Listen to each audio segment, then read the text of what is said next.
a iniciativa de hoje tem este programa, fazer aqui um enquadramento muito rápido deste webinar e dos próximos, digamos assim, porque é que estamos a fazer isto, qual é o que é o grande objetivo. Depois, será uma primeira parte com a Filomena Araújo sobre o enquadramento da avaliação das matérias na educação física, e depois vamos ter aqui uma conversa ah, entre Filomena Araújo, André Gonçalves e Paulo Pereira sobre esta temática. Esta conversa vai demorar cerca de 50 minutos, aproximadamente, e depois vamos deixar aqui algum tempo para algumas questões que possam ter e queiram colocar diretamente aos nossos convidados de hoje. Muito bem, só passando já para a parte do enquadramento. Portanto, o objetivo desta iniciativa é partilhar aqui conhecimento, partilhar experiência sobre esta temática da avaliação, pelo impacto que tem na gestão e no desenvolvimento do currículo. A ideia nestes 4 webinars é nós podemos utilizar a avaliação como uma ferramenta poderosa na tomada de decisão. Quer seja tomada de decisão individual, quer seja tomada de decisão coletiva, quer seja a partilhar informação para que os próprios alunos possam eles próprios tomar decisões no sentido de orientar a sua aprendizagem.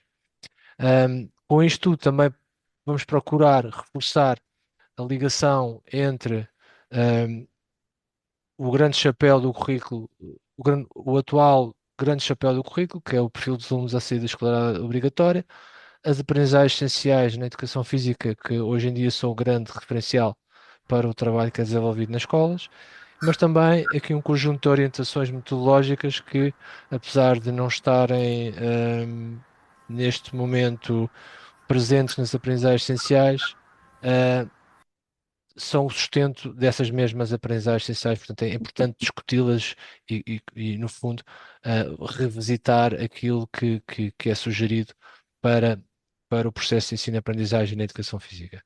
E depois também partilhar aqui algumas boas práticas, portanto, alguns bons exemplos que nós achamos que são bons exemplos, na nossa modesta, digamos assim, a opinião, achamos que são bons exemplos no que diz respeito à avaliação e, neste caso específico, à avaliação das matérias na educação física. Portanto, são estes os 3 objetivos desta iniciativa. Esta iniciativa vai falar aqui vai abordar aqui a temática dos jogos esportivos coletivos. E falando em jogos esportivos coletivos, queria também partilhar convosco. Neste momento, nós temos 3 cursos com inscrições abertas, especificamente sobre a avaliação dos jogos esportivos coletivos, todos eles com a participação do João Comédias. Temos um dos cursos é na Amora, o Bruno Regal, Paulo Pereira e Pedro Pinto. O outro curso na Zona Centro, em Oliveira de Frades, com o Henrique Nunes, o Rui Luzio e o Rui Silva.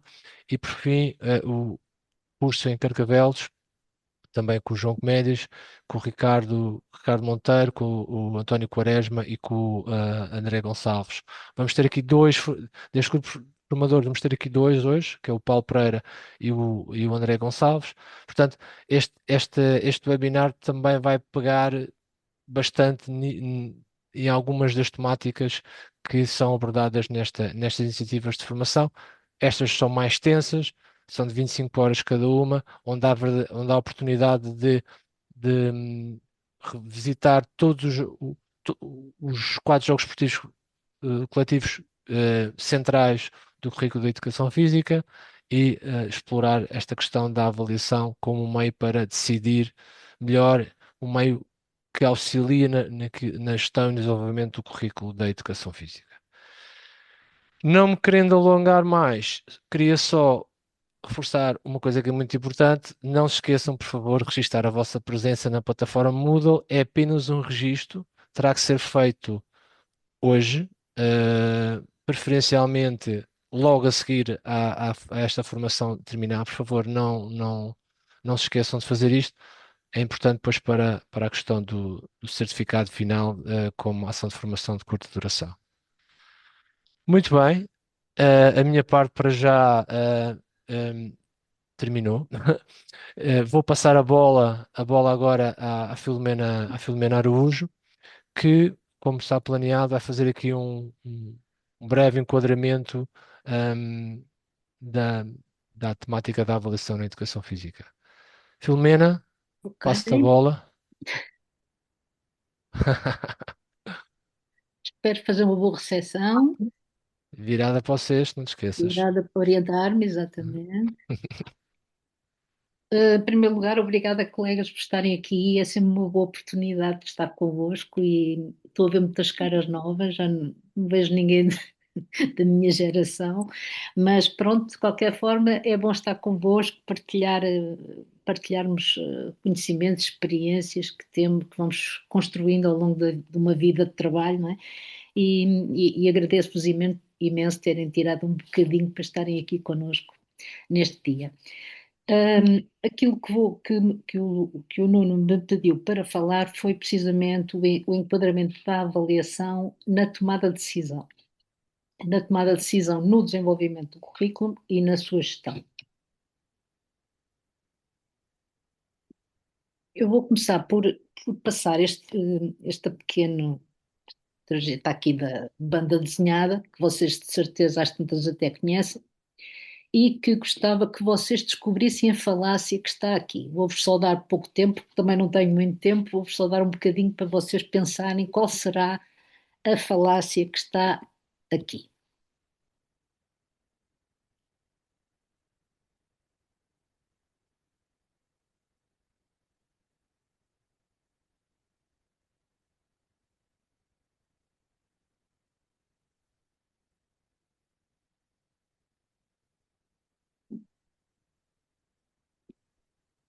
Ora bem, de facto é aquela final em que vocês viram que ele disse que tinha ensinado, não que ele tinha aprendido, não é?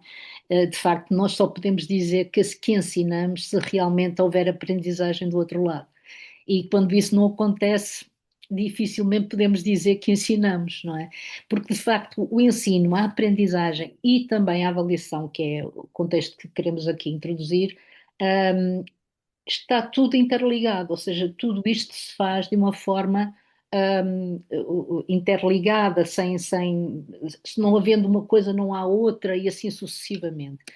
Por isso, eu queria chamar a vossa atenção para isso, mas antes disso, queria só fazer aqui uma espécie de anatomia ao conceito de avaliação. Isto é uma definição banal que está num dos livros, para aí, até antiga, mas que eu trouxe para aqui para vocês verem de que é que, no fundo, do que é que falamos quando falamos de avaliação. A avaliação consta sempre de uma recolha de informação, não é? Senão não há avaliação. E essa recolha implica automaticamente que tenhamos de preparar preparar, planificar ou até construir instrumentos ou utilizar técnicas, por exemplo, a observação direta é uma técnica, para recolher essas informações. Quando falamos de informação, a informação que nós vamos recolher é sempre sobre aprendizagens. O objeto da avaliação é sempre a aprendizagem, nunca é o aluno. São sempre as aprendizagens. E onde é que elas estão? Fundamentalmente, as aprendizagens, por exemplo, na área das atividades físicas, estão descritas nos três níveis que nós temos nas aprendizagens essenciais, o introdução, o elementar e o avançado. E, por fim, temos a tomada de decisões, porque no fundo a avaliação é uma recolha sistemática de informação sobre a qual se deve sempre formular um juízo de valor sobre a tomada de decisões. Escapou-me aqui o juízo de valor, mas eu volto atrás um bocadinho, porque isto tem a ver, não há avaliação sem juízo de valor. E como tal, nós temos para conseguirmos proceder a um juízo de valor, temos sempre de estabelecer ou construir critérios para uma apreciação fundamentada com vista à tomada de decisão. Mas a componente mais importante e mais determinante nisto é precisamente a finalidade da avaliação, ou seja, por que razão. Podes desligar os microfones, Nuno, se fazes favor. Por que razão estamos a avaliar? Esta é uma definição de avaliação mais recente, está aqui 2002, mas é mais recente, que dá um cariz mais formativo ao conceito de avaliação. No fundo, é procurar interpretar evidências que possam ser usadas tanto por professores como pelos seus alunos, para identificar onde é que os alunos estão nas suas aprendizagens, para perceber como é que podem melhorar e qual será o melhor caminho para lá chegar. O foco está na aprendizagem. Reparem que existe definições de avaliação há muitas, mas o importante é que qualquer avaliação que se faça, o foco esteja sempre na aprendizagem. Existem muitas concepções erradas sobre a avaliação formativa. Eu recolhi aqui apenas algumas, mas vocês de certeza que terão outras. A avaliação formativa e sumativa distingue-se pelos instrumentos utilizados, não é assim.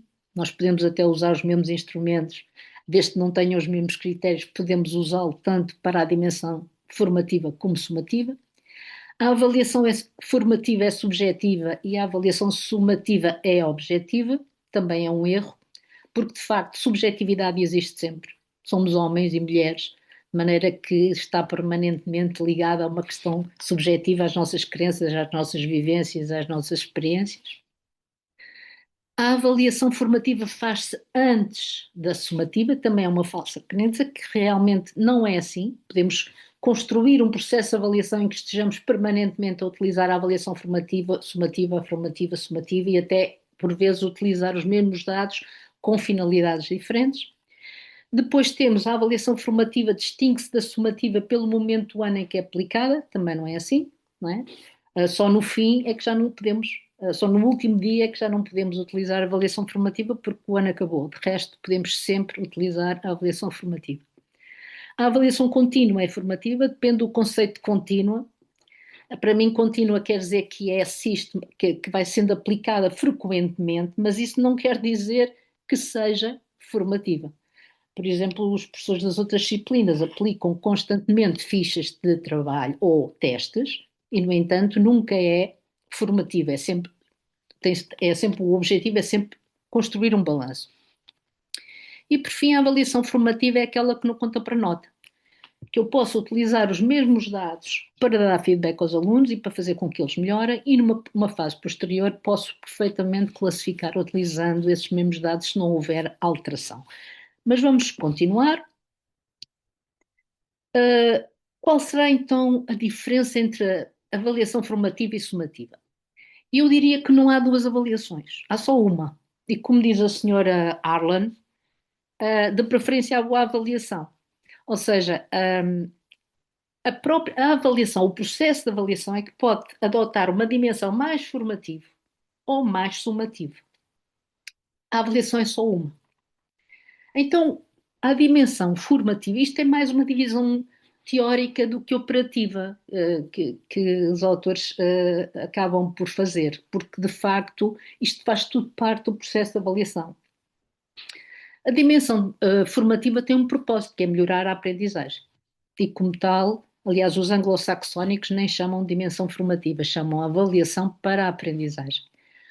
E nós utilizamos-la normalmente para orientar o ensino, ou reorientar, para regular as aprendizagens dos alunos e até para definir os novos passos da aprendizagem.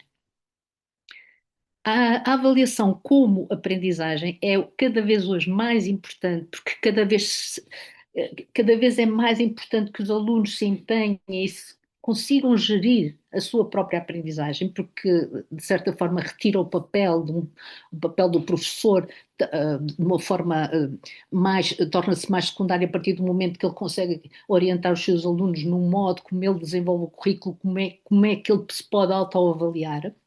E essa questão é muito importante. Por isso, como é a questão da autoavaliação, que nada tem a ver com aquelas últimas aulas, como sabem, em que se diz quanto é que tu achas que tu vales, 12, 14, 20, não tem nada a ver com isso, tem a ver com o modo como os alunos reconhecem ou identificam os objetivos de aprendizagem e de que modo é que conseguem enquadrar o seu desempenho face a esses objetivos de aprendizagem. E por fim, temos a dimensão sumativa. A dimensão sumativa apenas quer dizer que nós temos um propósito, que é fazer um balanço, é reunir um conjunto de informações, criando um balanço. E isso pode ser feito com vários propósitos, com várias funções. Para monitorizar progressos, por exemplo, para certificar aprendizagens no fim, etc. E agora queria chamar a vossa atenção para este aspecto. A dimensão sumativa, daquilo que já falamos, é sempre necessária no âmbito de um processo de avaliação que se quer equilibrar. Mas há duas coisas que nós não podemos confundir, que é a dimensão sumativa da avaliação com o próprio processo, ou seja, aqueles professores que consideram que avaliar é fazer balanços, nada mais, e também não se pode confundir a classificação com a dimensão sumativa e com o processo de avaliação. Ou seja, a classificação, colegas, isto é mesmo assim, isto são notações que nós damos no final, porque as temos de atribuir. Porque quando nós fazemos um balanço, é muito mais rico em termos de estrutura, nós conseguimos dizer muito mais coisas do que com uma nota. Por isso, não podemos confundir a classificação, que pode adotar vários tipos de escala, com a dimensão sumativa e também com o processo de avaliação, não é? Que engloba também a dimensão formativa. Se eu estiverem muito depressa, por favor, digam-me que eu às vezes engato e nunca mais ninguém me para. Ora bem, como é que nós formulamos juízos de valor? Vamos interpretar os desempenhos dos alunos por comparação a alguma coisa. Existem três formas, três referenciais, digamos assim, com os quais nós podemos utilizar para comparar ou interpretar os desempenhos dos alunos. Temos a norma, o referencial normativo, toda a gente conhece, por exemplo, os rankings das escolas, não é? Quando nós utilizamos os rankings das escolas, a nossa escola ficou muito bem situada, e depois vamos a ver os resultados, aquilo não diz muito, só diz a posição na escala, não é? E depois vamos olhar com mais atenção e na matemática fomos os melhores do país. E vamos a ver, a média foi 12. Ou seja, não nos diz nada sobre a qualidade daquele desempenho, apenas o compara com os demais. Normalmente com estatística, ou com médias, ou com desvios de padrões, ou outra coisa do género. Depois temos os desempenhos, podemos comparar com referenciais e pesativos. Isto é um grande palavrão para dizer uma coisa muito simples. Todos nós utilizamos isto de uma forma quase implícita, que é o António melhorou muito desde o primeiro período. Ou seja, estamos a comparar o desempenho do António no primeiro período e agora. No fundo, utilizamos muito no âmbito da avaliação formativa, de uma forma muito informal, mas utilizamos. E por fim temos os referenciais criteriais, que são os que nós devemos usar em educação. Em educação não devemos evitar utilizar referenciais normativos e utilizar o mais possível referenciais criteriais. E o que é isto de critério? Existem muitas formas de definir critério. Vocês têm aqui três. Eu, no outro dia, em conversa com o André, que vai falar a seguir, não foi o André, acho que foi o Paulo, que me disse que gostava muito desta definição da Susan Bruckert, que é um modo de descrever a qualidade de um desempenho esperado. Mas existe aqui uma definição que eu, por acaso, me agrada mais, que é a descrição de um conjunto de expectativas sobre a qualidade do desempenho esperado. De facto, é isto um critério, é uma referência. Serve para nós conseguirmos olhar para o desempenho do aluno e o compararmos com essa referência. E como é que nós podemos interpretar essa informação? Como vocês sabem, nós podemos ir aos nossos níveis nas aprendizagens essenciais e temos lá um conjunto vasto de objetivos de aprendizagem que neles próprios já têm, de uma forma implícita, os próprios critérios. De qualquer forma, a interpretação desses dados pode ser feita de uma forma holística ou analítica. Não confundir, por favor, não vamos confundir isto com o método global. Ou seja, o método global é quando nós avaliamos a situação de jogo e vamos avaliar de uma forma holística. Porquê? Porque, de facto, estamos a apreciar o jogo, a desmarcação, o passe, etc., etc., de uma forma global. Ou seja, estamos a apreciar como um todo. em função, neste caso, do objetivo de jogo.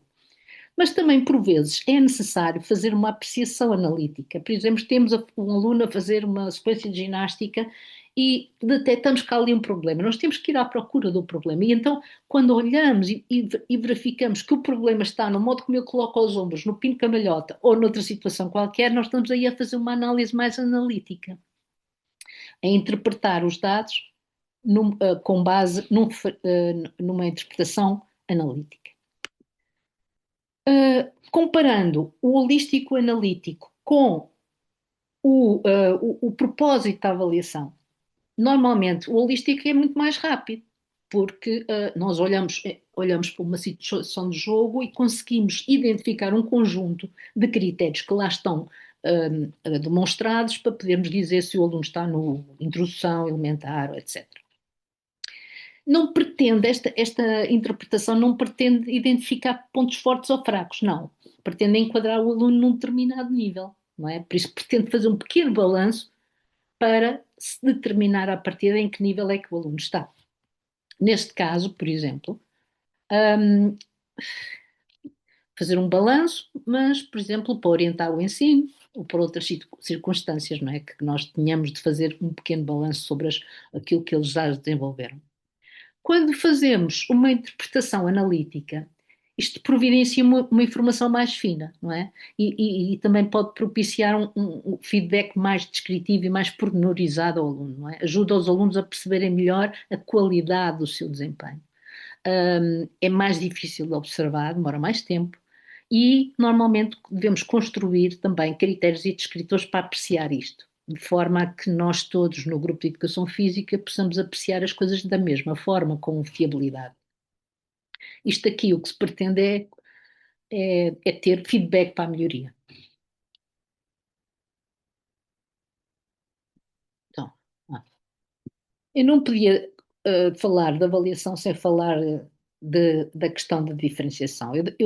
Com tanta coisa que se ouve agora sobre a igualdade e sobre a desigualdade, eu tinha que vos trazer isto, que isto é, segundo dizem, é uma frase do presidente norte-americano, que nada tem a ver com o atual, mas de qualquer maneira diz que não há nada mais injusto ou mais desigual do que tratar de igual maneira o que já é desigual à partida.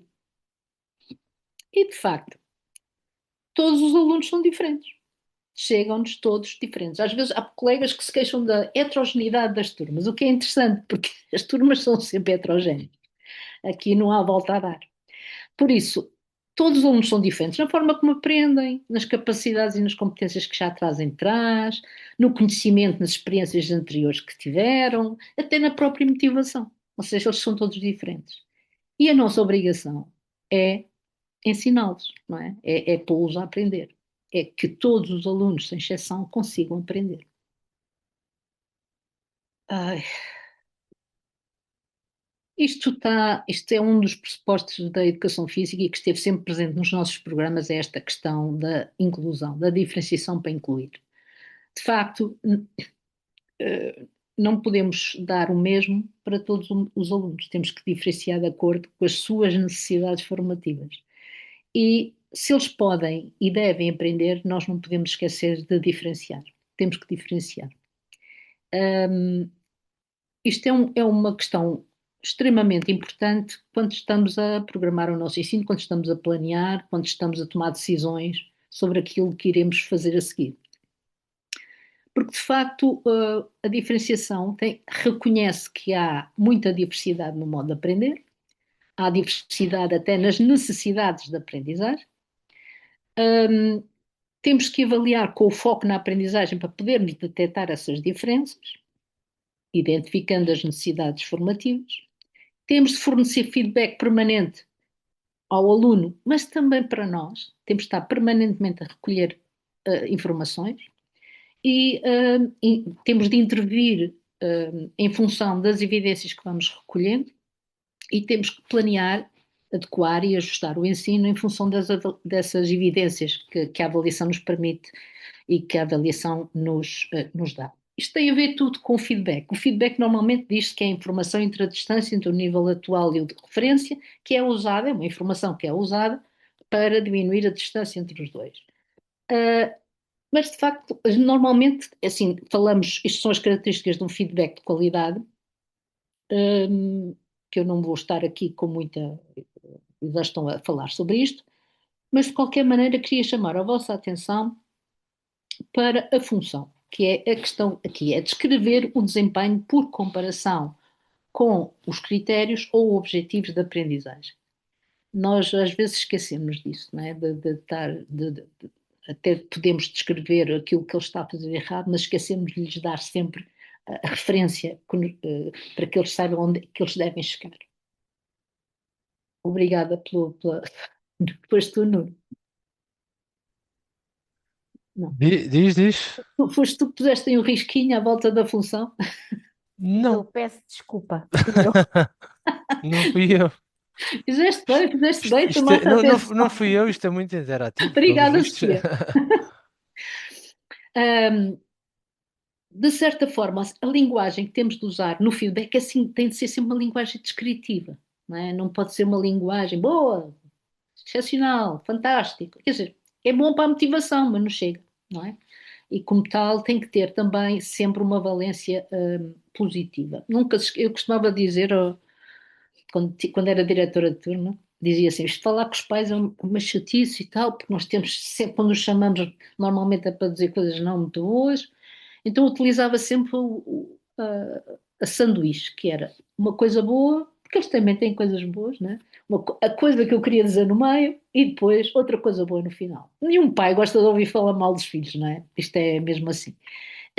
E eu dava muito bem com essa estratégia e acabava sempre por ter a colaboração deles na resolução dos problemas que acabavam por existir. Porque, de facto, esta valência tem que ser positiva. Os alunos têm que perceber, nós não estamos a chamá-los a atenção porque eles se portaram mal.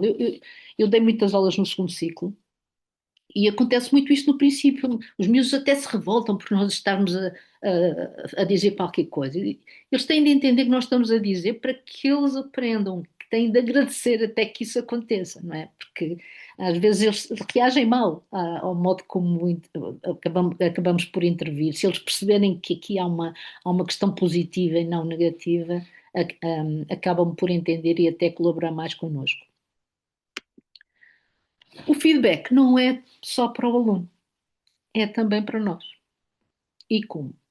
É com base nas informações que todos os dias nós recolhemos. Eu, por exemplo, estou aqui a olhar para as vossas carinhas e vejo alguém a fazer rapport, a Sofia ajudou-me, fez ali uma coisinha redondinha, sei lá, eu vejo nos vossos olhares, eu estou aqui, estou a recolher informação, estou a pensar, tem que ser mais, tem que alterar o meu tom de voz, que provavelmente estarei muito monocórdica para ninguém adormecer, ou seja, eu estou permanentemente a recolher informação, que é o que nós fazemos nas nossas aulas, não é? De maneira que o feedback é também para o professor regular as aprendizagens dos alunos, identificar áreas fortes, áreas frágeis, onde é que devemos intervir mais, adequar o nosso ensino, não é?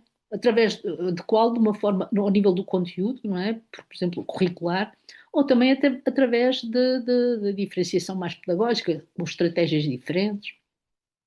Podemos também formar grupos, e é muito importante a formação de grupos porque nos ajudam muito, ajudam os miúdos a perceber melhor o que é que têm de fazer e o que não têm. Temos de entender quando é que é importante utilizar grupos homogéneos ou heterogéneos, qual será, porque uma forma ou outra terá mais vantagens numa determinada situação e mais vantagens noutra situação. Já agora quis-vos trazer aqui algumas coisinhas que se foram recolhendo ao longo deste tempo todo, que têm a ver com algumas evidências da investigação sobre feedback. Isto tem a ver, a forma mais prevalente de feedback tem sido a atribuição de classificações. Os alunos apenas têm classificações e é com base nisso que depois se comparam, é com base nisso que até interpretam o seu desempenho de uma forma normativa, não é? Quanto é que tu tiveste? 14. Ah, eu tive 15. Sou muito melhor que tu. Ou até o próprio pai chega à casa, olha lá, quanto é que tiveste? Ah, tive 14 no teste de geografia. Ah, é 14 no teste de geografia? Então qual foi a nota mais alta? Ah, foi 14. Ah, o meu filho é um gênio. Não é? Ou então ao contrário, não é? 14, qual foi a nota mais alta? Ai, foi 20. E tu só tiveste 14, ou seja, estas interpretações normativas saem muito porque a forma mais prevalente de feedback, ou seja, de retorno da informação, tem sido apenas a classificação e a classificação não diz nada. Por isso, a classificação sobre, o feedback sob a forma de classificação ou de balanço que não seja descritivo não ajuda muito os alunos a melhorar. A forma mais eficaz é, de facto, dizem os especialistas, que é o interrogativo. A forma é mais eficaz é o interrogativo, ou seja, deixar que o aluno chegue à solução, nós só vamos orientando para que ele lá consiga chegar. Para o jogo, o que é que fizeste? Olha, achas que passaste bem? Então, o que é que tu achas que devias ter feito? Ou seja, questões, questões, questões, a ele sozinho conseguir lá chegar, a chegar à solução.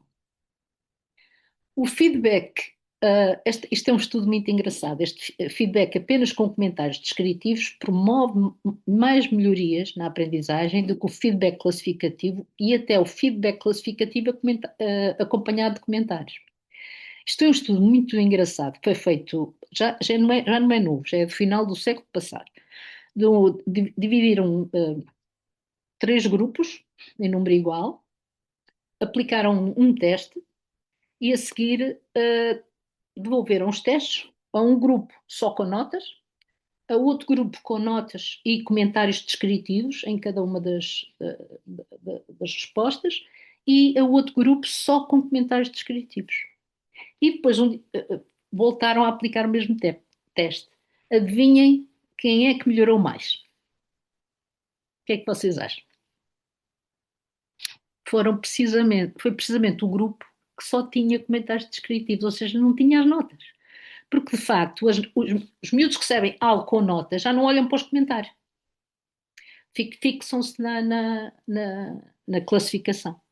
E por isso, quando tentarmos dar alguma coisa por escrito aos alunos, ou mesmo na aula, utilizar sempre uma linguagem descritiva, sem ser valorativa, no sentido da classificação, e com a função sempre de consciencializar para o erro que foi cometido em função, ou seja, por comparação com a referência, sejam os critérios de avaliação, sejam os objetivos de aprendizagem. Eu não podia deixar de trazer aqui uma questão que, como eu vos disse no início, está muito, muito, muito na berra, digamos assim, no campo da investigação, que é a questão da autoavaliação e da avaliação interpares. De facto, os alunos, quando conseguem autoavaliar-se, mas verdadeiramente autoavaliar-se, utilizando os critérios que nós usamos, ou utilizando critérios que nós possamos criar para eles se irem ambientando à questão da sua autoavaliação e da avaliação dos seus pares. Quando eles conseguem fazer isso, nós já temos o nosso trabalho já feito. Ou seja, é porque entendem perfeitamente quais são os objetivos da aprendizagem, como é que os devem conseguir e conseguem enquadrar o seu desempenho quando, em função desses critérios que nós possamos partilhar com eles. Por isso, a autoavaliação é essencial para a aprendizagem. Sempre que puderem, utilizem nas vossas estratégias na aula, ponham grupos a avaliar grupos, colegas a avaliar e a dar informações sobre aquilo que está a acontecer. É cada vez mais importante. Trago-vos aqui o edifício, a construção da autoavaliação, apenas como uma forma de vocês de tentarem promover nas vossas aulas as questões da autoavaliação e da avaliação interpares. Primeiro que tudo é criar um ambiente propício à aprendizagem, não é? E os alunos têm que ter uma ideia clara de quais são os objetivos da aprendizagem. Só assim é que se pode construir o resto do edifício. E este clima tem que ser o tal clima em que um erro não é visto como um falhanço. O erro é apenas mais uma oportunidade para aprender. E daí que estas duas questões sejam de facto os alicerces da construção da avaliação, da aprendizagem independente. Claro que nós podemos utilizar muitas estratégias, não estão aqui todas. Os critérios, dar-lhes os critérios para a mão, questioná-los, pô-los a refletir, arranjar momentos na aula para refletir sobre aquilo que está a acontecer, dar feedback de qualidade, pôr os pares a autoavaliar ou até a ajudar a aprender a questão dos tais grupos homogéneos e grupos heterogéneos, e utilizar modelos, etc.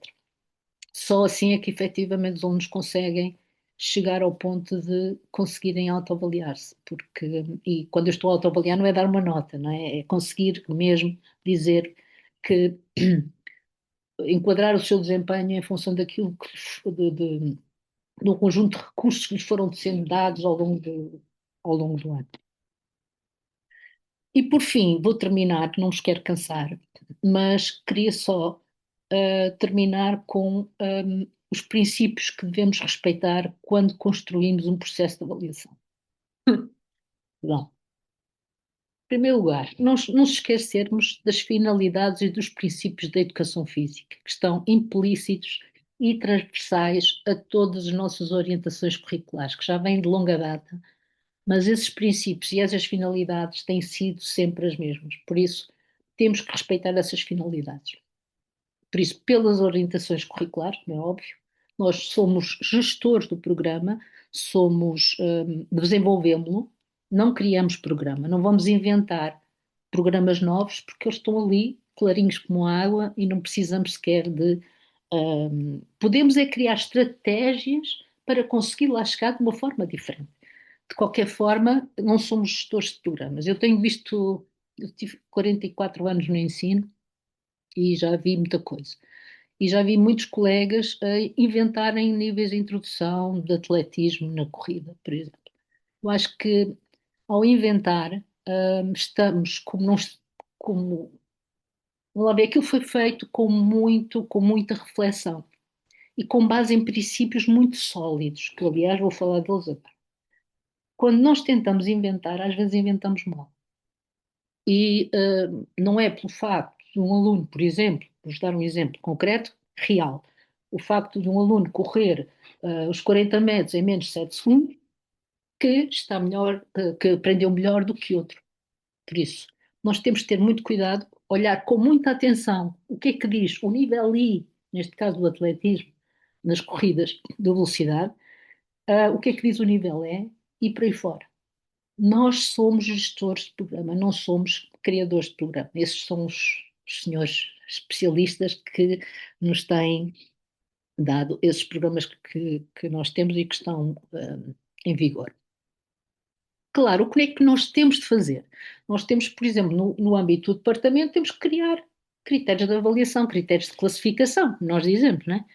Por isso, aí vamos ter que tomar decisões, por exemplo, no âmbito da avaliação inicial, no âmbito da avaliação regular que é feita, no âmbito da avaliação da frição, por exemplo, podemos fazer na escola uma prova da frição para verificar se os alunos concretizaram todas aquelas metas que nós tínhamos definido no nosso projeto de educação física. Podemos também, há um conjunto de decisões no departamento, que aliás vai haver um webinar sobre isso, que é o João Costa que vai falar, que de certeza que ele trará muito mais coisas do que aquelas que eu estou aqui a falar. Mas de qualquer é importante também respeitar essas decisões, as decisões tomadas pelo departamento, tanto no âmbito curricular como no âmbito da avaliação. Outra questão, se vocês repararem, todos os programas, todos os objetivos de aprendizagem em educação física, o enfoque está naquilo que o aluno consegue fazer e não naquilo que ele não consegue fazer. Ou seja, é uma avaliação positiva, não é uma avaliação que vai ao encontro do erro, como em muitas outras disciplinas. Aqui o enfoque está nas aprendizagens, e como está nas aprendizagens, o que nos interessa é aquilo que o aluno é capaz de fazer, ou seja, são os seus pontos fortes. Aliás, quando se falar de referências de sucesso, vocês veem precisamente isso, vão buscar a cada uma dos grupos aquilo que o aluno faz de melhor e não aquilo que ele faz de pior. Depois há a questão do respeito pela transparência. A avaliação, nós devemos estar tão seguros daquilo que estamos a fazer no nosso cotidiano quanto à avaliação, que não devemos ter medo de mostrar o que temos. E mostrar os nossos critérios, mostrar os nossos descritores para verificar, perdão, para verificar e serem de tal forma claros que os alunos os possam usar. Só assim é que efetivamente nós estamos a promover a equidade. Depois não podemos esquecer do princípio base que é a formação eclética. Nós queremos uma educação física eclética. Aqueles pais, aquelas mães que chegam, mas o meu filho até pratica futebol no não sei quantos, no clube tal e não sei o quê, como é que ele falhou tanto? Não, nós queremos uma formação eclética, nós não queremos um miúdo só bom futebol. E isso, quando vocês tomarem decisões no âmbito da avaliação no seio do departamento e do grupo disciplinar, não se esqueçam desta questão. Ou seja, a formação deve ser eclética, multilateral, e estes dois princípios estão sempre implícitos nas nossas orientações curriculares. Depois, por último, temos o respeito pela flexibilização dos percursos formativos. Se os alunos nos chegam de formas diferentes, são todos diferentes, eles têm a de aprender. Então, nós temos que dar hipótese a que eles possam assumir o sucesso de formas diferentes. E, efetivamente, deve ser a única disciplina no currículo que, em que o sucesso pode assumir várias configurações. E isso é extraordinário, porque isso não acontece em nenhuma outra disciplina. Vocês podem ir à procura. Eu já trabalhei com as disciplinas todas. E não há, nem nas aprendizagens sociais, nem nas orientações curriculares, em sítio nenhum, algo tão basilar como este. Ou seja, os alunos podem assumir, podem obter o sucesso assumindo, em que esse sucesso pode assumir formas diferentes. Não tem de ser sempre a mesma forma. E essa questão da flexibilização dos percursos formativos, em que este aluno vai por aqui e aquele vai para lá, é muito importante. Muito obrigada. Eu agora passaria, não sei se está. Desculpem. Vamos passar agora à próxima parte aqui deste webinar, Uhum. com a participação do André Gonçalves, do Colégio Pedro Rupe, e o Paulo Pereira, se não me engano, da Escola de Pinhal Novo. Certo, Paulo? E a ideia aqui agora é explorar aqui algumas situações mais práticas sobre isto que a Filomena esteve a falar. Abrir parênteses, não se esqueçam de de registrar a vossa presença, fechar parênteses. Filomena, Sim, posso avançar? passa a bola novamente. Hum, espero não ter sido muito chata, em primeiro lugar. Em segundo lugar, não sei se o Paulo, oh, Paulo, estás aí, eu não te vejo. Está, Está ali, está, está está, ali, está. Estou Paulo. É aqui. que, tá. Olá, Paulo. Há uma questão que era importante passar aos colegas, que é, todos nós sentimos dificuldades, não é, na implementação destas questões da avaliação, nomeadamente nos jogos esportivos coletivos. Tu podes partilhar connosco, por favor, quais têm sido as maiores dificuldades que vocês têm sentido na escola, e quais que soluções é que vocês têm arranjado para conseguir resolver essas dificuldades? Claro que sim. Muito boa tarde, Filomena. Muito boa tarde a todos. Cumprimentar a todos. Eu penso, eu estou. Vocês estão-me a ouvir já agora? Sim? Pronto. Cumprimentar todos os presentes. Eh, E claro que tenho todo o gosto em poder partilhar com vocês o que é que e enquanto elemento do grupo e como é que nós, grupo disciplinar de Educação Física da nossa escola, procuramos fazer para pôr em prática todo este conhecimento que foi agora transmitido. Muito bem, eu vou aqui também tenho aqui uns diapositivos preparados para poder orientar aqui a. Eu penso que já estejam a. Sim, Muito bem.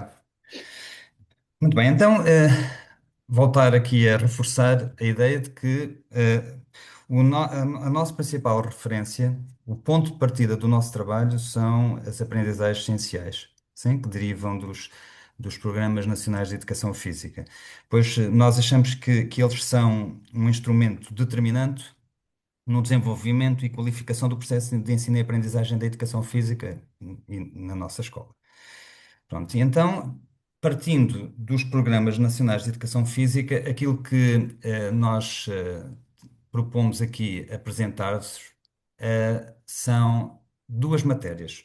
Uma delas, os jogos esportivos coletivos, nomeadamente o futebol, e a outra na área das atividades rítmicas expressivas, mais especificamente nas danças sociais, a rumba quadrada. São duas matérias. O que nós vamos abordar são duas matérias ou vamos abordar duas matérias, o nível de introdução dessas duas matérias e vamos explicar como é que construímos então este processo de avaliação que tem estado a ser discutido aqui neste webinar.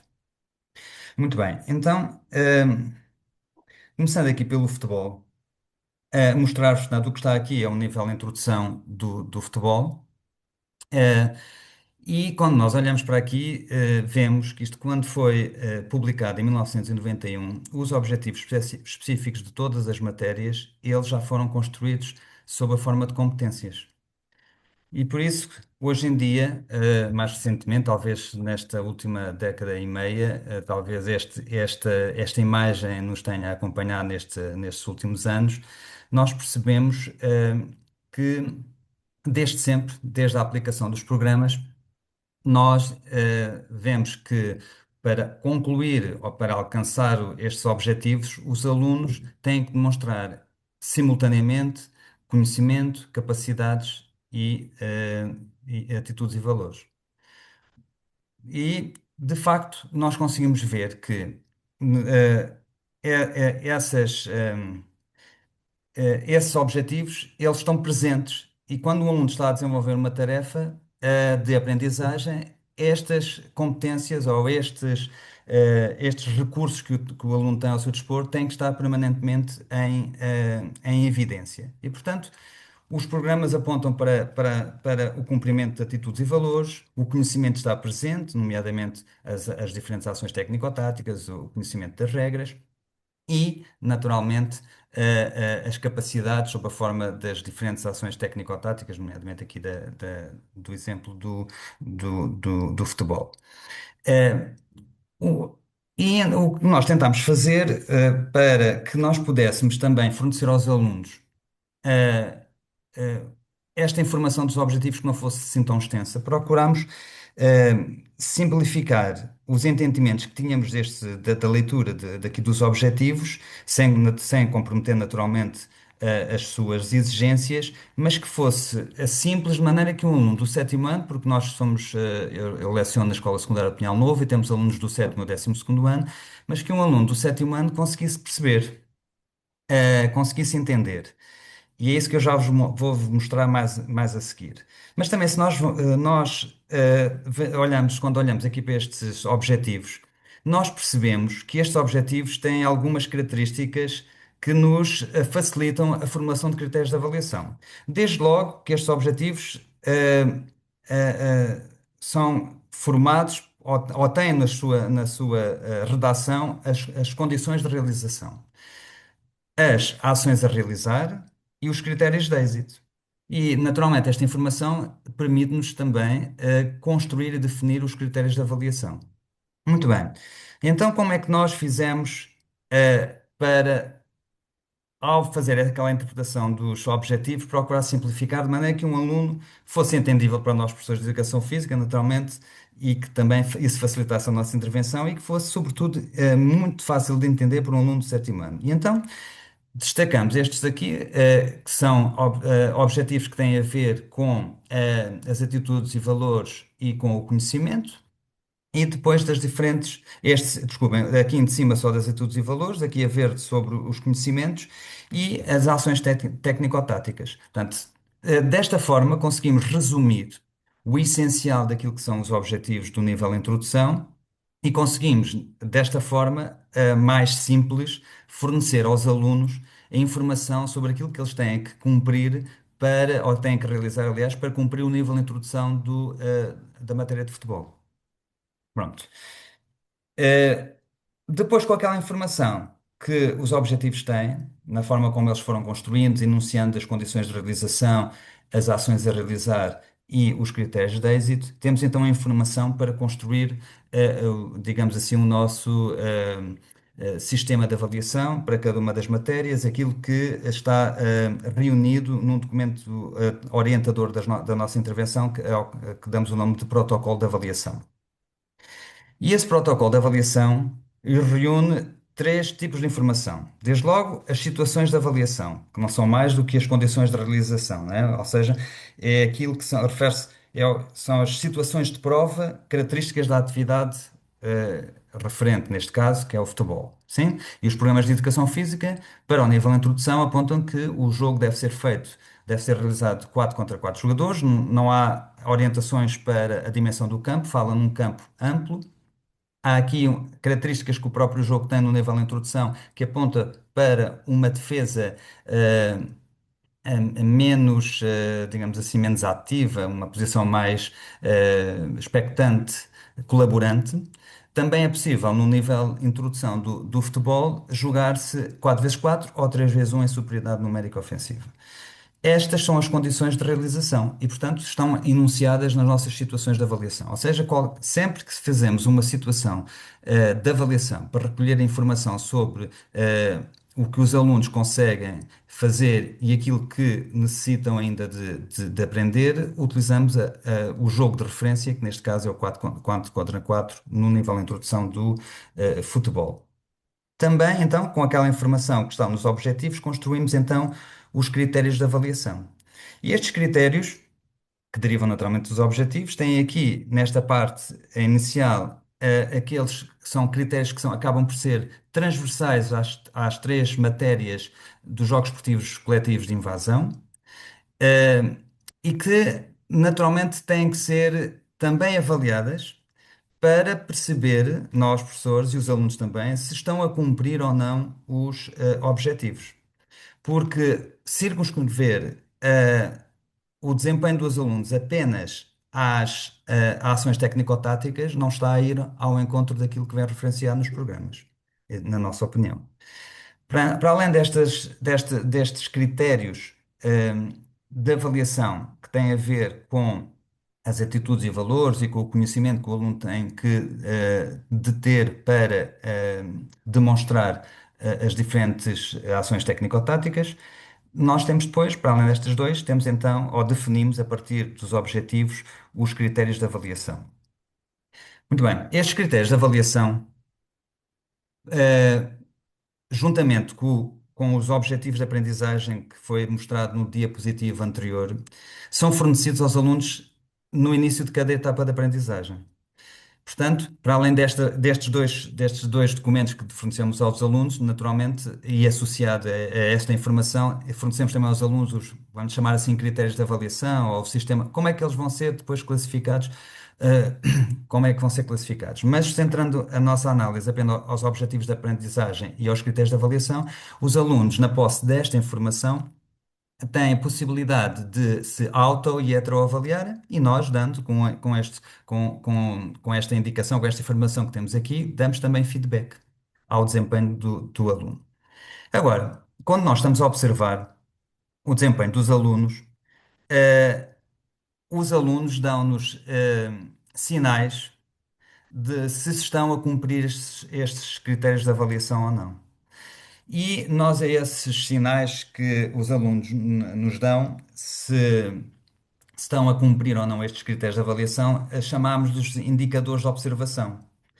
Eh, como o próprio nome indica, permite-nos então, assim, com a definição de dois, três indicadores, dizer assim, muito bem, estes alunos estão a cumprir este nível, ou então, se não estiverem a cumprir, olhando para os critérios de avaliação, dizermos assim, olha, o aluno tem que, não se desmarca, vai ter que melhorar essa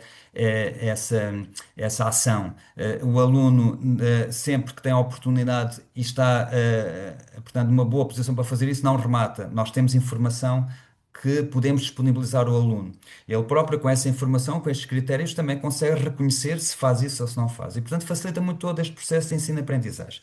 Indo aos seus indicadores de observação, que parte das características do jogo de nível introdução. Portanto, este jogo é um jogo de introdução, não é o jogo de futebol que nós estamos habituados a ver, e, portanto, tem determinadas características, e nós conseguimos identificar essas características e definir, ao identificar essas características, definir então um conjunto de indicadores que caracterizam um nível. Sim? E utilizamos estes três. Portanto, nós vimos se a bola anda muito tempo em campo, sinal que os alunos recebem e controlam a bola, passam a bola com critério, conseguem, portanto, fazer essa recepção, conseguem levar a bola também de uma baliza à outra. Portanto, a bola anda muito tempo em campo e não se perde. Que associado a isso e às marcações não há dispersão, portanto, há dispersão, não há aglomeração em torno da bola. E depois, que é característico do futebol, há algumas finalizações. Um bom jogo de futebol pode terminar 0-0 e com poucas finalizações, e foi um bom jogo de futebol, e nós dizemos assim, este jogo foi um bom jogo de futebol, tem todos os ingredientes e, portanto, pode haver algumas finalizações, que é característico do jogo de futebol. E com esta informação, nós geralmente, os indicadores de observação é mais para o professor, para dar, porque associado a estes indicadores estão todos os outros critérios de avaliação que nós já, estão os critérios de avaliação que nós já analisamos aqui. E pronto, com esta informação que está no protocolo de avaliação para cada uma das matérias, nós temos então informação para trabalhar com os alunos as matérias de educação física. Olhando agora para o exemplo da rumba quadrada, já agora dizer-vos que no âmbito das ações de formação que temos estado a desenvolver, este ano já é a segunda edição, ano passado fizemos a primeira sobre a avaliação dos jogos esportivos coletivos. Naturalmente esta informação depois é analisada mais em pormenor, com a visualização de vídeos com os alunos em situação de prova, onde trabalhamos aqui a aferição dos critérios. E, portanto, é uma oportunidade de, não só no futebol, mas no handball, basquetebol e voleibol, aprofundarmos o conhecimento sobre como resolver os problemas de nível de introdução destas quatro matérias dos jogos coletivos. Bem, passando para as danças sociais. Sendo uma matéria ligeiramente diferente, nós não deixamos de seguir o mesmo caminho. Portanto, olhamos para os programas e as aprendizagens essenciais, e para o nível I temos um conjunto de danças. Neste caso não aparece aqui todas, porque também faltam aqui, não aparece aqui neste diapositivo, mas nos objetivos estão estes pontos, mais outros pontos associados às danças progressivas ou às danças modernas. Portanto, que no nível I aparece a valsa lenta e o foxtrot. E, portanto, aqui não está, porque nós vamos analisar a rumba quadrada e, portanto, só estão aqui estes. Como nós podemos ver também aqui, isso é transversal a todas as matérias, há um conjunto de objetivos que se relacionam com as atitudes e valores, outro conjunto de objetivos que se relacionam com o conhecimento que o aluno deve de ter para realizar as diferentes ações, e depois as ações, eh, neste caso está aqui merengue e rumba quadrada, que são o que ele tem que fazer em cada uma das danças, os passos que tem que realizar em cada uma das danças. Também aqui nós vemos as condições de realização, qual é que é a situação de prova, portanto eles têm que dançar a rumba quadrada, e como nós vemos nos objetivos, eles têm que dançar a pares e ao ritmo de uma música. Portanto, essas será a situação de prova. Temos as ações a realizar, e pegando aqui no exemplo do passo básico, e depois aquilo que é o critério de êxito. Portanto, esta informação também vai nos permitir construir de uma forma o mais simples possível, sem lhe retirar sem comprometer as suas exigências. Portanto, os objetivos de aprendizagem, mais uma vez, os que estão relacionados com as atitudes e valores, com os conhecimentos e com as capacidades.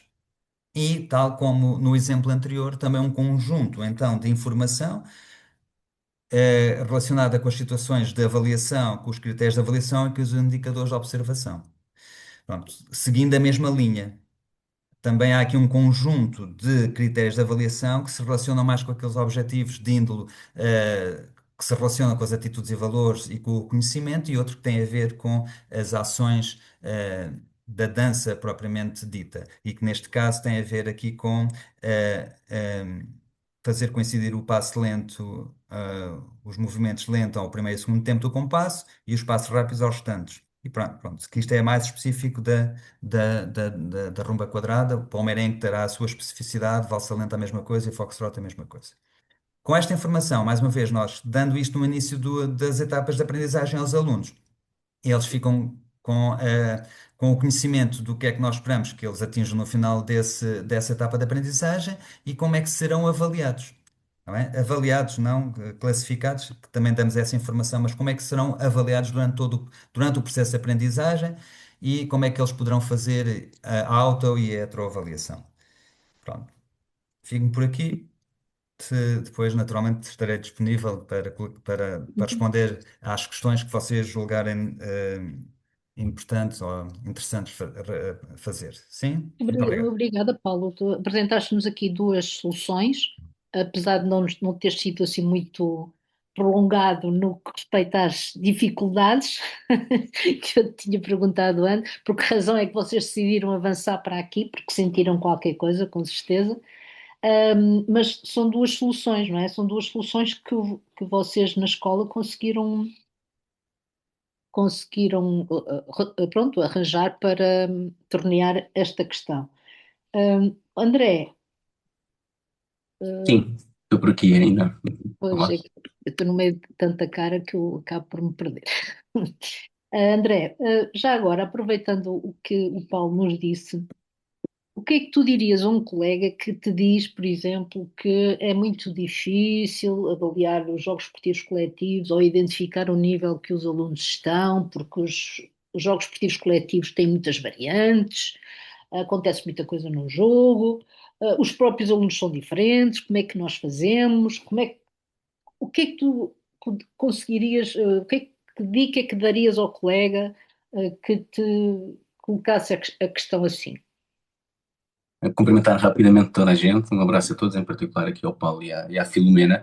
Eu, se calhar, antes de responder à questão, dava só um passinho atrás e aproveitava os bons exemplos que o Paulo nos trouxe, porque eu acho que há mesmo aqui uma ideia de quando a avaliação surge, deixa de surgir de uma interpretação individual que fazemos das aprendizagens essenciais e passa a vir de uma construção partilhada, construída em grupo de educação física, na criação quase de uma linguagem comum em que os professores se vão apropriando, aquilo que parece realmente complicado, estamos aqui 81 pessoas neste momento, eu arrisco dizer, espero estar enganado, mas acho que não, arrisco dizer que não há nenhum destes 82 que não teve um momento ao olhar para os PNEF ou para as aprendizagens essenciais e que não sentiu essa complexidade e essa dificuldade de o fazer.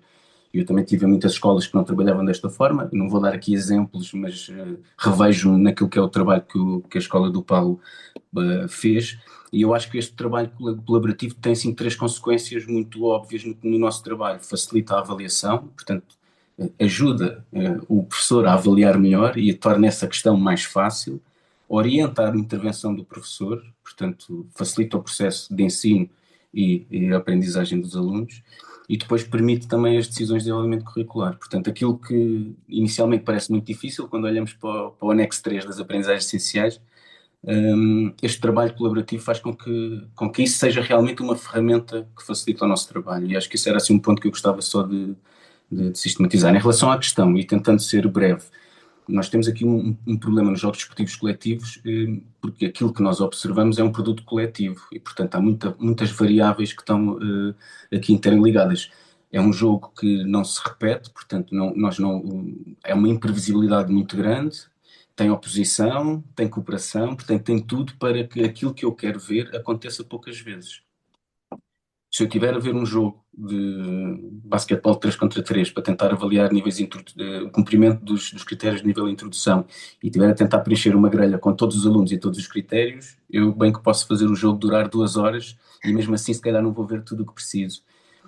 E, portanto, há formas de o fazer. Nós depois, também na formação de avaliação de jogos desportivos coletivos falamos disso, de que forma é que podemos olhar para o jogo como produto coletivo e retirar daí questões do desempenho individual e se calhar depois olharmos de forma mais criteriosa só para algumas coisas individualmente, portanto esta ideia do global para mais para o analítico.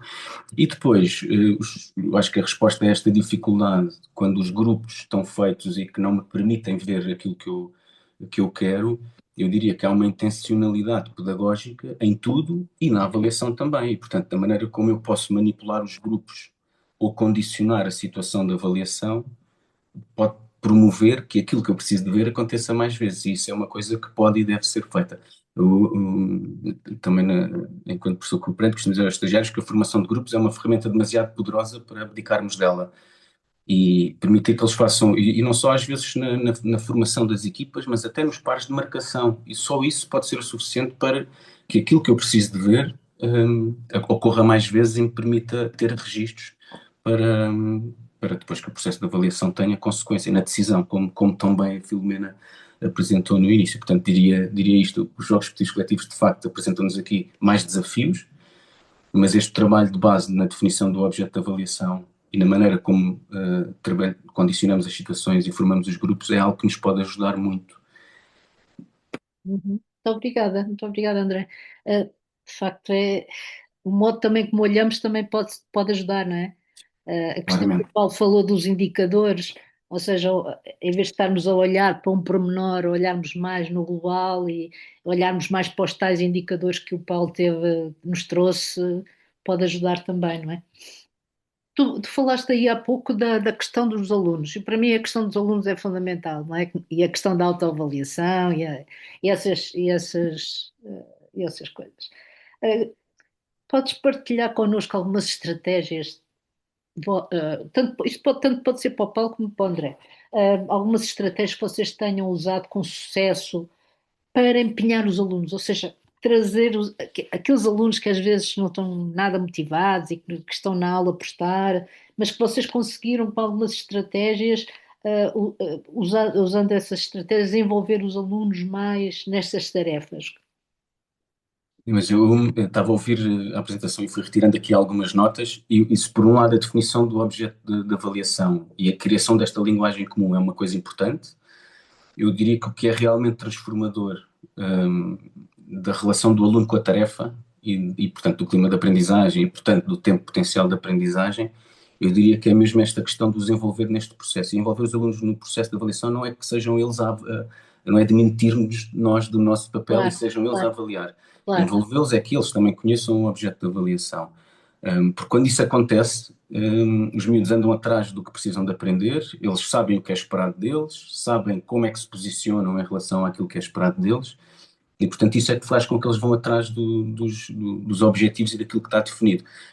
A Filomena falava um bocadinho das outras disciplinas. Os miúdos normalmente têm muita dificuldade em dizer o que é que precisam de fazer para melhorar a português, por exemplo.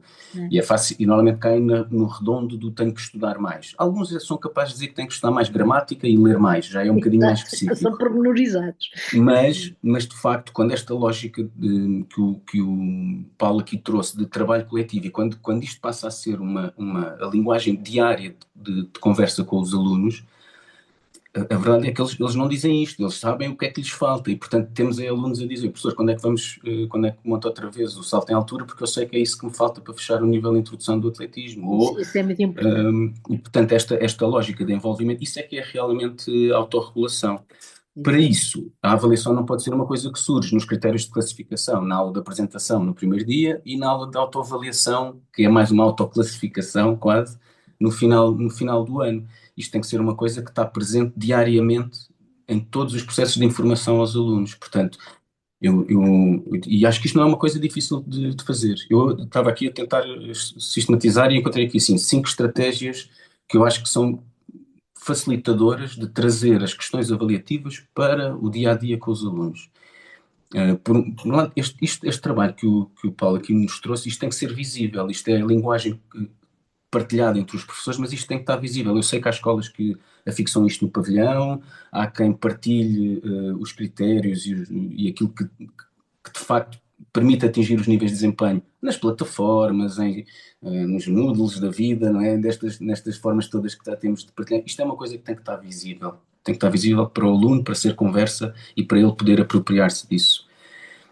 Segunda estratégia, diria que é agarrarmos a isto também quando estamos a planear as nossas instruções. Portanto, a instrução para a tarefa deve ter as questões dos indicadores e dos critérios. É isso que dá foco ao aluno. Ele não vai jogar voleibol 2+2. Ele, naquele dia, a instrução é dada e o objetivo é manter a bola alta e jogável ou fazer uma quantidade de passes entre as... Portanto, trazer para a instrução da tarefa as questões desta linguagem partilhada, eu diria que é uma estratégia que tem que acontecer. A terceira, diria que não só na instrução prévia à tarefa, mas também na intervenção. Portanto, quando as progressões são pensadas para os critérios e os indicadores que estão definidos, quando a ajuda é orientada para aí, quando o feedback, claro, a Filomena também falou no início, é orientado para aqui, isto são coisas que vão entrando e nós damos por nós a apanhar alunos que vão tanto connosco na escola e que quando vamos fazer badminton pela primeira vez, podemos lhes perguntar, então, para atingir o nível de introdução, o que é preciso? E eles sabem. E, portanto, isto começa a ser uma coisa que faz parte. E quando vem uma matéria nova, já perguntam, então, mas agora na dança social, o que é que eu preciso para ter um nível de introdução? Portanto, isto é uma coisa que na intervenção também tem que estar presente. Quarta estratégia, e eram cinco, portanto também já estou quase a terminar, E não- a ideia de partilha dos registros. Ah, Às tantas, a Filomena falava um bocadinho sobre esta questão de ser, do objeto da avaliação ser visível para eles, mas eu diria mais do que isso. Nós temos muita dificuldade em abdicar deste controlo escondido do meu livro de registros que tenho, mas, por experiência, quando nós conseguimos, com alguma confiança e, portanto, de forma trabalhada com eles, partilhar os registros, portanto, eles saberem, na avaliação do professor, que níveis já atingiram e, particularmente em algumas matérias, o que é que lhes falta atingir para exato. atingir o nível de introdução, ou elementar que seja, isto é uma coisa altamente transformadora do aluno.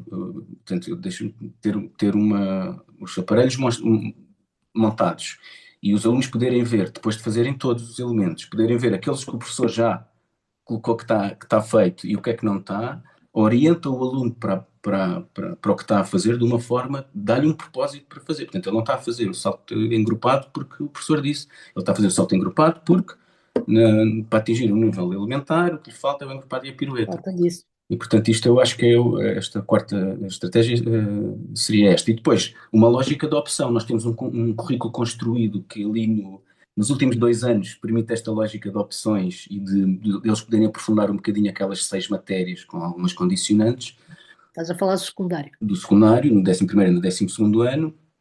A Filomena também já falou um bocadinho sobre esta ideia de que somos a disciplina em que eles podem ter a mesma classificação com desempenhos diferentes, em matérias diferentes, mas eu acredito que é muito poderoso naquilo que é a gestão da aula, ter momentos de aulas ou aulas inteiras, onde o aluno pode decidir em que matéria é que vai investir o seu tempo de aula. E, portanto, isto é uma coisa que não pode ser feita assim, não é? Monte tudo e agora escolham, porque Claro. sabemos que os alunos vão fazer o que os amigos fazem ou aquilo que lhes dá mais prazer, mas quando eles sabem o que é que lhes falta, um exemplo prático que aconteceu a semana passada. No pavilhão, uma rede comprida de voleibol, os aparelhos montados e tapetes verdes para a ginástica de solo.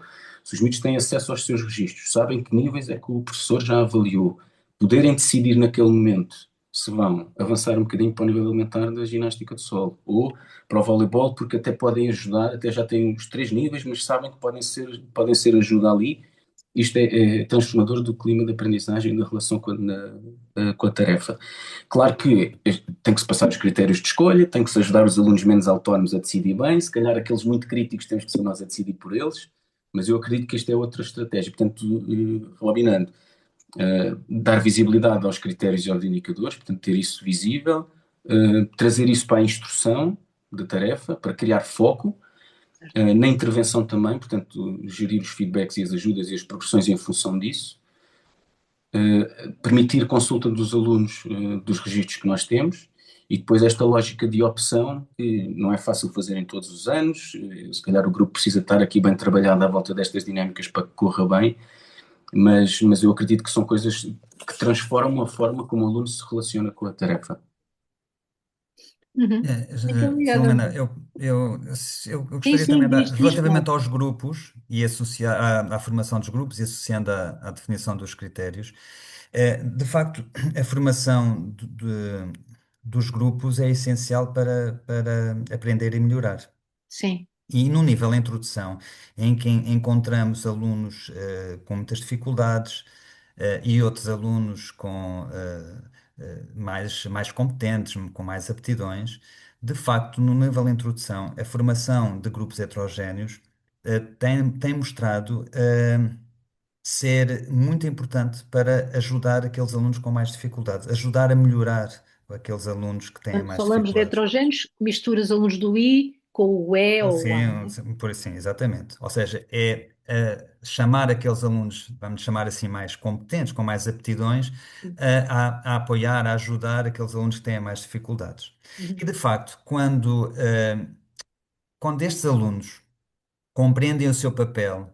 Claro que esta formação dos grupos tem que ser gerida com parcimónia. Os alunos não vão estar sempre em grupos heterogéneos, mas eles são muito importantes para apoiar os alunos com mais dificuldades. E se eles perceberem e tiverem como critério de avaliação para o cumprimento do nível também o critério relacionado com a cooperação, ajudar os seus colegas, né? A respeitar os colegas, respeitar as suas dificuldades, ser ali um agente de ensino do seu próprio colega. De facto, estes critérios de avaliação também orientam esta função importante dos alunos mais competentes na ajuda, no apoio daqueles que manifestam eh, mais dificuldades. E depois também temos que ver que esta questão de alunos mais competentes e alunos com mais dificuldades varia de matéria para matéria, porque o mesmo par no futebol pode ser o par inverso na Exato, dança. exato. E aquele que tinha dificuldades passa a ser o mais competente na dança a apoiar aquele. Portanto, é muito importante. E já agora, porque inicialmente nós não tínhamos isso, só tínhamos critérios ligados mais à parte técnico-tática. Ah, Mas sentimos necessidade para orientar o processo de ensino e aprendizagem e mesmo para os alunos regularem o seu processo de aprendizagem, que era importante os alunos também terem como critérios de avaliação critérios relacionados com as atitudes e valores e com o conhecimento. ok. Normalmente a competência tem tudo associado, não é? A parte Sim, das certo. atitudes e valores, o conhecimentos Exatamente, exatamente. e competências e capacidades, perdão. Mas de qualquer maneira, e aliás nós temos os nossos objetivos de aprendizagem estão formulados na lógica de competência, ainda não se falava de competências cá Exatamente. neste país, mas pronto. Exatamente. Seja como for, tu falaste dos alunos e o André também, vocês têm, quer dizer, realmente trouxeram aqui contribuições valiosíssimas, mas agora vamos mudar o foco e para os professores, para os nossos colegas, para os professores. Nós todos temos grupos na escola, podemos até utilizar aquilo que tu trouxeste, Paulo, de uma forma transversal, todos os colegas podem utilizá-la, mas todos nós podemos ter olhares diferentes.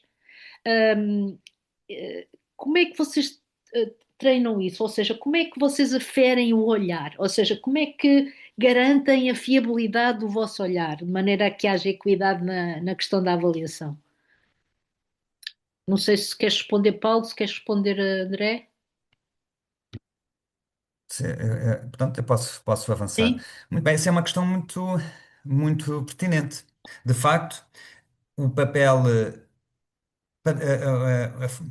uma, uma tarefa prévia a esse trabalho de aflição tem que ser esta discussão coletiva para chegarmos aqui a um consenso sobre os entendimentos que nós temos dos programas que derivam para a construção desses objetivos de aprendizagem mais simples, ou destacando aquilo que é o essencial, e para a definição das situações de avaliação, critérios de avaliação e indicadores de observação. Com essa informação, nós temos, se nada fizermos mais em termos práticos, poderá não ser suficiente, poderá continuar a haver eh, menos entendimentos poucos entendimentos sim, entre nós. sim. E então temos que tentar pôr isso em prática. E podemos pôr isso em prática visualizando vídeos que nós próprios podemos conceber com os alunos da nossa escola para discutir com os alunos em Para ir sessões. aumentando a fiabilidade entre vocês. Podemos, e para aumentar a fiabilidade, de Exato. maneira que nós possamos estar a olhar para a mesma tarefa e ter um entendimento muito próximo. Nós acabamos por nunca ter o mesmo entendimento porque temos formações diferentes, experiências diferentes. E também não é mau, eu não entendo que Sim, seja sim, mau, não é mau, não é necessariamente mau. mas temos um olhar mais afinado, fruto da discussão, fruto daquilo que já produzimos e que estão integrados nos documentos de referência do nosso grupo e depois que são discutidos, são discutidos. Isso pode passar por a visualização de vídeos, pode passar também por situações em que nós chamamos os colegas à nossa aula e ali naquele momento in loco estamos a discutir, ou também pode passar por processos mais formais em que há mesmo o desenvolvimento de um projeto que passa em situação mais formal, portanto, desses processos de aferição daquilo que são os desempenhos dos alunos com os critérios e indicadores que foram definidos por todos Sim, os sim, elementos sim. do grupo. Pois é daquilo que me foi dado a observar, o trabalho que tu trouxeste, Paulo, pode até ser utilizado, por exemplo, se nós quisermos fazer uma prova de aferição no final do ano, para um determinado ano, ou fazer coisas diferentes para determinados anos, podemos utilizar as mesmas ferramentas, ou seja, acabam por ter aplicações várias, não tem necessariamente que ser só na aula e no seu cotidiano, mas também utilizar, por exemplo, até para as provas de equivalência ou para as provas de aferição, se nós quisermos fazer, ou achas que. Sim, aliás, nós começamos por chamar protocolo de avaliação inicial. Pois, exato. Mas abandonamos essa designação inicial e passamos apenas a chamar protocolo de avaliação, exatamente porque pode ser utilizado em Em qualquer momento qualquer, da avaliação. exato, em qualquer Sim? momento. Na Até na avaliação avaliação inicial, inicial. na Até avaliação na avaliação, inicial, exato. na avaliação final, nessas avaliações. Aliás, nós quando houve provas de aferição na nossa escola no oitavo ano, Sim, em 2018 e em 2022,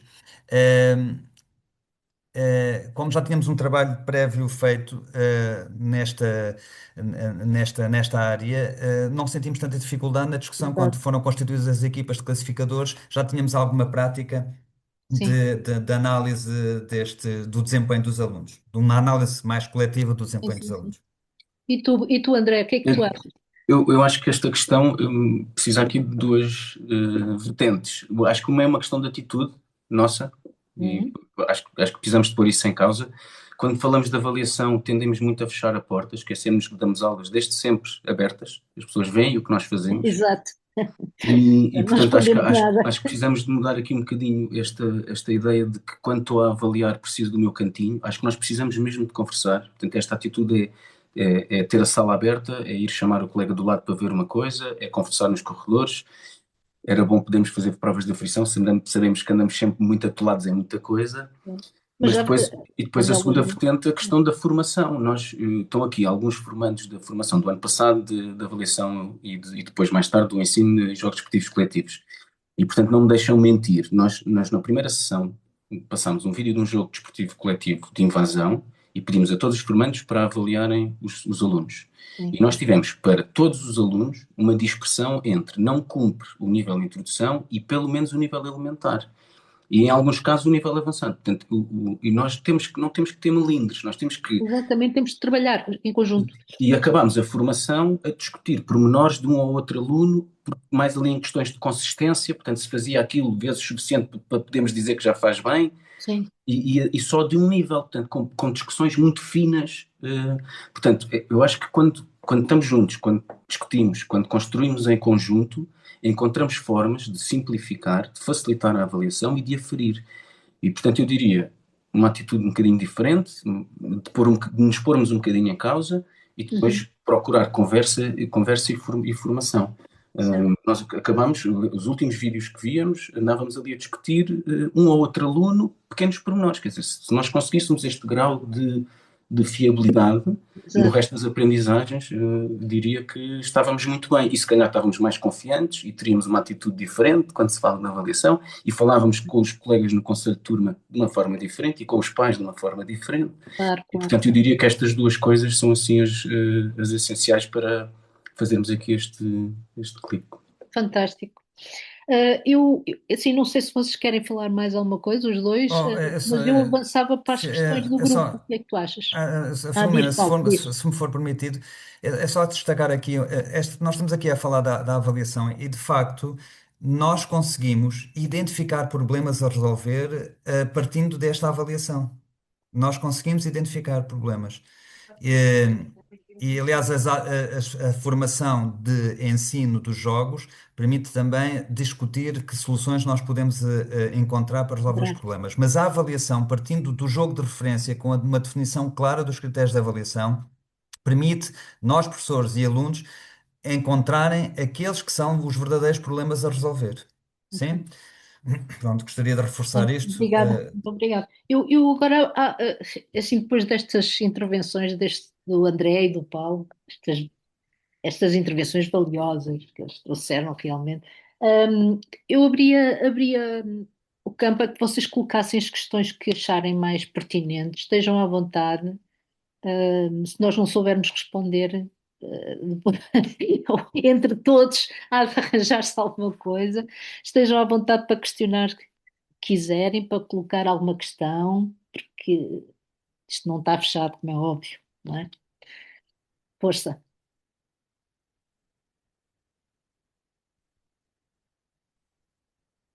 Falou-se aqui muito, fala a Ivone, falou-se muito em partilhar o registro de avaliação com os alunos. Uhum. Gostaria de saber, pela experiência do colega que partilhou, como é que nós fazemos isso? Numa aula de 90 minutos, numa aula de 45 minutos, um a um, ou pela turma toda? Como é que costumam fazer isso, essa partilha? Para os alunos saberem se já estão no nível de introdução, no nível elementar ou avançado. Eu acho que deve haver uma partilha nos momentos de autoavaliação, portanto, a seguir a um momento de autoavaliação, ou de avaliação de período ou de semestre, eles devem saber que níveis é que já atingiram. Em aula, eu acho que há aqui nós temos aquilo que nós observamos, o nosso objeto de avaliação é não permanente. Nós não nos podemos juntar como os colegas de inglês, todos a olhar para um teste que está escrito. É verdade que agora podemos registar imagens e depois olhar, mas em aula é uma coisa que está a acontecer. E portanto isso ocupa-nos, não é? Ocupa-nos muito em termos de observação e de registro.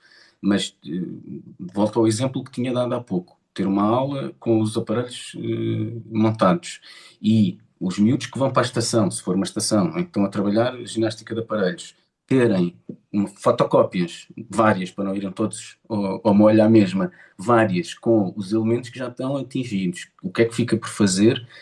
Isto faz, há ali um momento de informação, mas a seguir eles estão a fazer aquilo que precisam e, portanto, eu acho que é ir encontrando formas. E depois há outra questão em relação à partilha do registro, que é o momento de celebrar a conquista. E isto é mesmo, há miúdos que é nestes momentos, quando fazem a primeira vez o salto entre mãos com ajuda, é aí que os ganhamos para a educação física. E os miúdos, quando conquistam coisas na nossa disciplina, é com o corpo. Portanto, sentem, estão cansados, fizeram muitas vezes, bateram lá com os joelhos umas quantas. E, portanto, esta celebração da conquista, se nós não vamos partilhando com isto, é aquele momento em dizer, pá, finalmente, está feito, bora. E são momentos em que dá para registar, às vezes dá para registar no momento, às vezes tem que ser mais tarde, mas eu acho que não é difícil ir encontrando formas de partilha, não tem que ser. Agora vou-me sentar com todos a dizer todos os níveis que têm. Se calhar, alguns momentos do ano isso pode ser útil, mas eu diria que tem que ser uma coisa que vai entrando e ajudando os alunos e a orientá-los para o que precisam. Muito bem, André. Olha, temos aqui mais duas questões, Ana Carvalho e o Henrique. Eu diria que depois destas duas questões temos que fechar, que isto já está a ficar para além do tempo que estava destinado. Portanto, se não se importarem, Ana, primeiro a Ana e depois o nosso colega Henrique, também é formador nesta área da avaliação e do ensino de jogos esportivos coletivos. Depois respondiam André e Paulo e depois fecharíamos esta sessão, está bem? Ana? Boa tarde. Eu não tenho propriamente uma questão, só queria completar, não, mas a pergunta era, o André quando falou da questão das opções do aluno e ficou um bocado aqui a ideia de que seria apenas no 11º e 12º, eu acho que essa situação e quando existe esta partilha da informação e o aluno tem o conhecimento do que é que anda atrás, num planeamento por etapas, também na etapa de consolidação, na última etapa do ano, o aluno, se tiver essa informação, sabe e questiona-nos, sabe o que é que tem que fazer para ou atingir o sucesso à disciplina ou para conseguir completar o nível e por isso é importante eu acho que é importante em todos os anos e não só no Isso é 11º e boa dica. 12º. Boa Só era dica. só um bocadinho completar um bocado esta ideia. Obrigada. Obrigado, Ana. Obrigada a nós. Isso. O Henrique? Boa tarde. Eu só gostava de dar apenas uma chega de uma prática que costumo desenvolver, no sentido de dar resposta àquela colega que perguntava ao André quando, como dar aquele feedback aos alunos. Pronto, pá, nós vamos fazendo os nossos registros. Esses registros podemos partilhá-los pontualmente ou até podem estar partilhados numa plataforma. Uhum. Eu, por exemplo, tenho como prática essa partilha faço pontualmente e frequentemente o que eu partilho com os alunos é um formulário que eu chamo de autoavaliação, em que porque eles sabem onde é que têm que chegar e aula a aula sabem onde é que estão, vou-lhes pedindo que eles com alguma frequência vão respondendo àquilo que eles já conseguem fazer. Epá, isto permite que eles tenham uma noção clara do que é que lhes falta atingir. Epá, estou completamente de acordo com o André. Isto é uma coisa que eu não faço desde sempre. É uma coisa que faço há relativamente pouco tempo. E houve uma mudança radical, mas mesmo radical, do compromisso e do empenho dos alunos com as tarefas da aula. Porque os alunos, quando têm um objetivo, a grande maioria deles não desiste de alcançar esse objetivo e trabalha até o alcançar. Pá, e isto é uma diferença mesmo bastante grande que eu tenho sentido nos últimos anos quando adotei esta estratégia. Pronto, e queria partilhar só aí com a colega para perceber de que forma podemos fazê-lo epá, e realçar aquilo que o André disse da importância que isto tem da autorregulação, de eles saberem onde é que têm que chegar e o que é que têm que fazer para lá chegar. Epá, é um caminho para termos uma aula de excelente qualidade. Pronto. Obrigado pela vossa Obrigada. participação. Obrigado, Henrique. Bem, já passámos a nossa hora, passamos 5 minutos, mas já passámos a nossa hora para terminar este webinar de hoje. Gostaria de agradecer a vossa participação, agradecer em especial a participação da Filomena, do André e do Paulo, que ajudaram de forma muito valiosa na dinamização da discussão em torno desta temática. Não conseguimos de todo, em tão pouco tempo, resolver questões mais complexas sobre esta temática, sobre estes processos de avaliação para a aprendizagem, mas acho que ficou aqui claro que que as dificuldades estão identificadas e que existem soluções que podem ajudar a concorrer para a grande finalidade da avaliação, que é auxiliar quer os professores, quer os alunos a aprender, no caso dos alunos a aprender, no caso dos professores a ensinar o currículo da educação física. Reforçar o registro das presenças, por favor. Durante o dia da manhã irão receber um link para um questionário muito rápido, demora cerca de 1 minuto só sobre este webinar, só para termos aqui mais uma vez, um feedback para, durante o processo, podermos adaptar alguma coisa que seja possível de adaptar. E se não for antes, vemo-nos no próximo webinar, no dia 25 de fevereiro, ou então numa qualquer formação que possa começar entre essas datas, okay? Entre a data de hoje e a data de 25. Muito obrigado pela vossa participação e até breve. Sim. Obrigado. Obrigada. Boa tarde. Obrigado. Obrigada, Foi obrigada. muito bom. Boa tarde.